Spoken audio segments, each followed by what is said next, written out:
1.5 साल के बच्चे ने एक कैरम की गोटी निगल ली थी जो हमारे हाथ में है। और ये कैरम की गोटी 1.5 साल की उम्र में निकला था और लगभग अभी बच्चे का उम्र 5 साल है।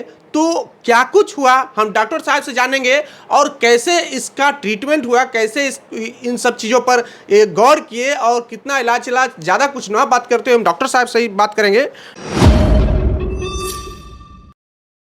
किसी माँ बाप के लिए छोटे बच्चे को देख रेख करना, उसका लालन पालन में काफ़ी समय बीत जाता है और कई बार ऐसी होती है, छोटी छोटी घटना होती है जो उसके माता पिता छोटे बच्चे, जितना ज़्यादा छोटा बच्चा रहता है वो ध्यान नहीं दे पाते और उसके गले में कुछ चला जाता है या फिर कुछ खा लेता है, पर बहुत बड़ी चुनौती होती है। ऐसे ही एक चुनौती हमारे साथ में डॉक्टर सरफराज हैं जो कि ENT स्पेशलिस्ट हैं, नाक कान और गले के स्पेशलिस्ट हैं। और अभी एक ऐसा केस आया है, 1.5 साल के बच्चे ने एक कैरम की गोटी निगल ली थी जो हमारे हाथ में है। और ये कैरम की गोटी 1.5 साल की उम्र में निकला था और लगभग अभी बच्चे का उम्र 5 साल है। तो क्या कुछ हुआ हम डॉक्टर साहब से जानेंगे और कैसे इसका ट्रीटमेंट हुआ, कैसे इन सब चीज़ों पर गौर किए और कितना इलाज ज़्यादा कुछ ना बात करते हुए हम डॉक्टर साहब से ही बात करेंगे। डॉक्टर साहब, हमारे चैनल में आपका बहुत बहुत स्वागत है। Thank you. क्या कुछ मामला हुआ था? ये कैरम का गोटी बच्चे निकल गया, इन्फॉर्मेशन मिला था, क्या हुआ था, पूरी कहानी बताइए। एक्चुअली में नाक कान गले में बाहरी वस्तुओं को डालना बच्चों में कॉमन बात है, लेकिन इस तरह की घटना की जिसका कैरम की गोटी की साइज लगभग 3 सेंटीमीटर बाई 3 सेंटीमीटर लगभग होता है और डालना, और इतने लंबे समय तक नाक के पिछले हिस्से से होते हुए ओरोफेरिंग्स और सांस के नली के ऊपरी हिस्से तक फंसे रहना, 3.5 साल तक फंसे रहना एक विचित्र अद्भुत घटना है। और इंटरनेशनल नेशनल लेवल पे इस तरह का बहुत कम केसेस रिपोर्टेड हुआ जो इतना लंबे दिनों तक रहा हो और बच्चा सुरक्षित रहा हो अपने किस्मत के बदौलत, क्योंकि इसे भी संभावना था कि ये कैरम डिसलॉज होके नीचे के तरफ सांस के नली में जाके सांस को रोक सकता था, जिससे बच्चा का अचानक डेथ भी हो सकता था। या ये भी संभावना थी कि वो इन्फेक्शन जो है पूरे ब्लड में जाके सेप्टिसिमिया का रूप ले और उससे एक खतरा उत्पन्न हो सकता था। ये बच्चा 1.5 साल की उम्र में मेनली औरंगाबाद कैंप किए थे, तो वहाँ पे बच्चा मेरे पास आया। उसका कंसर्न मेनली ये था कि इसका आवाज़ जो है चेंज हो गया है, कुछ खाता है तो नाक से आ जाता है और देर से खाता है, 3 घंटे में खाता है, फिर वज़न इसका ग्रोथ नहीं हो पा रहा है। फिर ये बताया कि मुंह में डाला था 1.5 साल की उम्र में कोई कैरम का गोटी, लेकिन हम लोग इलाज करवाए थे तो फिर ठीक था।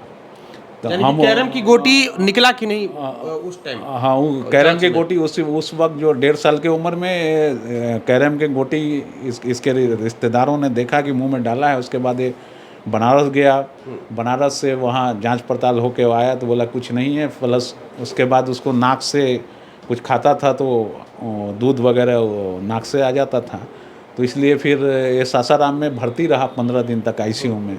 उसके बाद वहाँ भी उसको बोला कि कोई बात नहीं है, ले जाइए घर। उसके बाद इसकी समस्या लगातार बनी रही, नाक से कुछ खाता था दूध वगैरह तो आ जाना और खाना निगलने में दिक्कत, लंबे दिन तक जो है खाना 3-3 घंटे में खाता था वो। तो ये इसको लगा कि इसी तरह का बच्चा है, कोई बच्चा होता है पैदाइशी जैसे नाक से आता रहता है या खाने में दिक्कत होता है, तो इसको इग्नोर किया। लेकिन ये मेनली वॉइस चेंज के लिए आया था। जब मैंने इसको देखा, एग्जामिनेशन किया, तो देखा कि अंदर पोस्टीरियर फेरेंजियल वार में स्लफ बना हुआ है, वाइट है, स्लफ भी वाइट इन्फेक्टेड मटेरियल है। जब हम उसको फील किए तो हार्ट फील हुआ। इसके बाद मैंने CT स्कैन कराया, इसका CT स्कैन में भी आया जो सस्पेक्टेड फॉरेन बॉडी था वो आया। उसके बाद हम लोग इसको अंडर GA बेहोश करके इसको निकाले इसको। अच्छा, ऐसे केस अपने करियर में इतने लंबे समय तक तो इस तरह का केस जो है 3.5 साल का, तो कोई भी फॉरेन बॉडी पहली घटना है। या इंटरनेशनल लेवल पे भी इतना साइज का मुंह में फंसे रहना, ये भी लगता है कि बहुत कम केसेज। आप अपने करियर में कैसे? ये तो पहला केस है इस तरह का। लेकिन लैरिंग्स में डेंचर, दांत लैरिंग्स के पास में फंसा हुआ, उस तरह का 1.5 साल का हिस्ट्री का मेरे पास वॉइस चेंज लेके आया था, उसको हम लोग निकाले थे।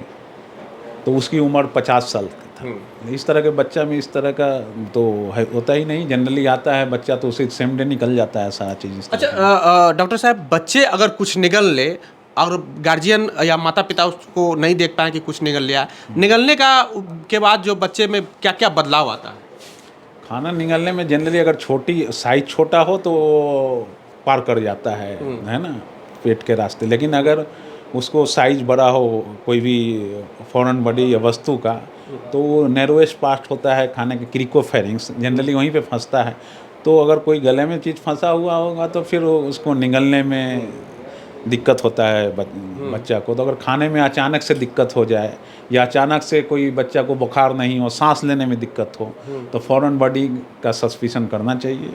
हाँ, दो चीज़ पे ध्यान देना चाहिए कि किसी बच्चा को अचानक से खाने में कोई सर्दी खांसी बुखार नहीं हो, खाने में दिक्कत होने लगा, या दूसरा संभावना है कि अचानक से सांस लेने में दिक्कत हो गया, तो ये समझा जाएगा कि फॉरेन बॉडी का शंका, उसको रूल आउट करना ज़रूरी होता है। कितना टाइम लगा आप इसको इसी सर्जरी में सफल करने ये तो जल्दी हो गया, 10-15 मिनट में हो गया, वो निकल गया। उसके बाद हल्का फुल्का ब्लीडिंग था, इतना दिन से इन्फेक्टेड था, तो कंट्रोल करके ठीक हो गया। अभी बच्चा कैसा है? अब अभी बच्चा नॉर्मल है, उसके अब वॉइस भी ठीक हो गया है, खा पी रहा है भी आराम से। अच्छा, हम बच्चे के साथ भी चलेंगे और हमारे साथ में डॉक्टर सरफराज की वाइफ हैं। मैडम, अब पहले आप अपना परिचय दीजिए, नाम क्या हुआ आपका? मेरा नाम डॉक्टर अर्शाना तबस्सुम है। अच्छा, और इस तरह की केस आप अपने लाइफ में कितने केस देखे हैं? इस तरह का केस तो ये पहला केस था, और मेरे ख्याल से रिपोर्टेड केसेस में भी मतलब मुश्किल से एक मतलब 3-4 ही केस अभी तक ऐसा रिपोर्टेड है कि इतने लंबे समय तक गले में बच्चे के फंसा हुआ लगभग 3.5 साल हाँ, तक। 3.5 साल, ये मतलब ताज्जुब की बात है।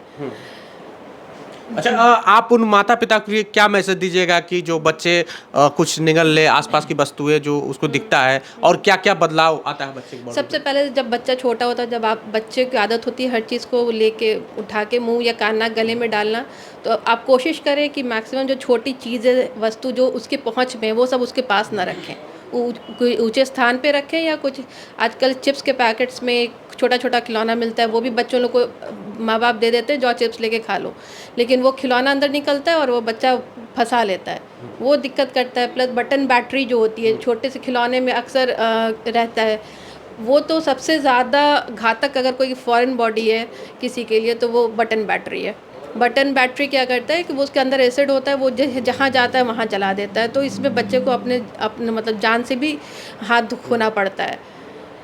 तो इस पे तो हर माता पिता ध्यान दें, क्योंकि बच्चा तो बहुत मुश्किल से सबके लिए सब लोग पालते हैं बच्चे को। अच्छा, पहली बार ये केस आपके पास आया, ये कैरम वाला, तो आपके दिमाग में क्या चल रहा था आप दोनों की? हम लोग के दिमाग में तो ये था, क्योंकि जहाँ पे ये फंसा हुआ था उसके पीछे बहुत वाइटल स्ट्रक्चर्स होते हैं, तो हम लोग को ये था कि सामने से तो हम लोग सक्शन करके जो इन्फेक्टेड है वो सारा निकाल लेंगे, पर पीछे ज़्यादा दिक्कत ना हो, बच्चे को जान को खतरा ना हो, इस चीज़ में हम लोग को ज़्यादा दिमाग लगा हुआ था।